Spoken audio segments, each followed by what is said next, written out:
기호 3번 이정욱 후보님의 비주구형 2에서 7% 중개보수 파격적입니다. 기호 2번 김종호 후보님의 고정률과 협의문구 삭제 또한 파격적입니다. 협회장 임기 내 3년, 1년, 2년 안에 하겠다. 이건 좀 어렵지 않을까 싶습니다. 왜 그러냐면 중개보수 문제는 이게 우리 중개사와 관련 있는 게 아니라 어떻게 보면 정부와 국민들이 부정적인 시선이 상당히 있기 때문에 신중하게 접근을 해야 됩니다. 최근 10년 동안 중개보수는 2차례 인하가 됐습니다. 주택과 주거용 오피스텔의 경우 사실상 반값이 되어버렸습니다. 그러나 2014년도에 중개보수가 인하될 때는 그나마 정부가 우리의 염원이던 공인중개사법 제정에 찬성을 했고 협조했지만 지난 21년도 중개보수 인하 때는 상대평가제를 실시하겠다고 했던 약속을 저버렸습니다. 국토부에서도 상대평가에 대한 논의가 있었지만 아직까지 뚜렷한 성과물을 만들어내지 않고 있습니다.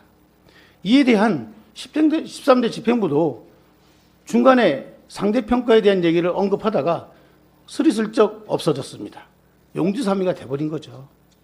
따라서 이런 사항들은 정부와 부동산 산업 진흥 계획 속에서 중개업 육성 발전의 방안의 일환으로 중개보수 전면 개판 방안이 추진되도록 정부와 공감대를 형성하여 들어가는 것이 중요하다고 생각을 합니다. 특히 전월세 배율 현재 100으로 되어 있는데 지금 이미 행하여진 연구 용역 결과를 보면 200이 아닌 250%로 되어 있습니다. 250%를 바탕으로 해서 조정안을 정부뿐만 아니라 시민단체와도 우호적인 관계를 형성하여 조정해야 하며 주택의 경우 협의 문구를 삭제할 수 있도록 그리고 정률제로 협의 문구를 할 수 있도록 협의 문구를 삭제하는 것을 강력히 추진한다고 생각합니다. 또한 아울러 권리금, 대리 업무 등 업무 영역을 좀 확장하여 확장되는 업무 영역에 대한 중개보수 규정 마련함에 있어서 실비가 아닌 용역 제공의 대가에 대한 별도의 보수 체계 마련이 필요하다고 봅니다. 특히 최근 수도권 일부 지역에서 젊은 층의 임장활동 등으로 회원들을 힘들게 하고 있다는 소리가 들리고 있습니다. 회원들은 누가 진성 손님인지 가성 손님인지 파악하기 쉽지 않습니다. 처음부터 회원을 우롱하고 오는지 아니면 임장활동을 오는지 알 수가 없습니다. 어떻게 보면 이 부분에 대해서 우리 협회 차원에서 실비와 임장활동비를 정형화해서 회원님들께서 헛발품을 팔지 않도록 노력해야 됩니다.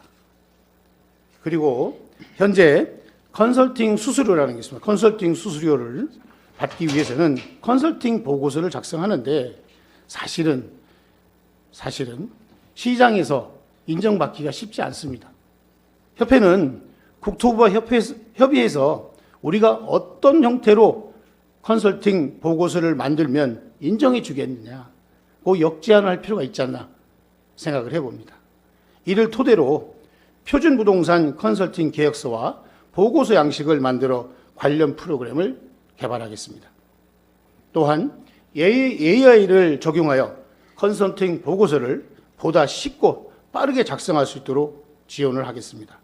그리고 마지막으로 문제가 되고 있는 분양권 중개 보수에 대해서도 기존에 기납입된 금액만 인정하여 계산하는 방식에서 벗어나 전체 분양가와 프리미엄을 포함하여 중개 보수를 청구할 수 있도록 국토부와 적극 협상하겠습니다.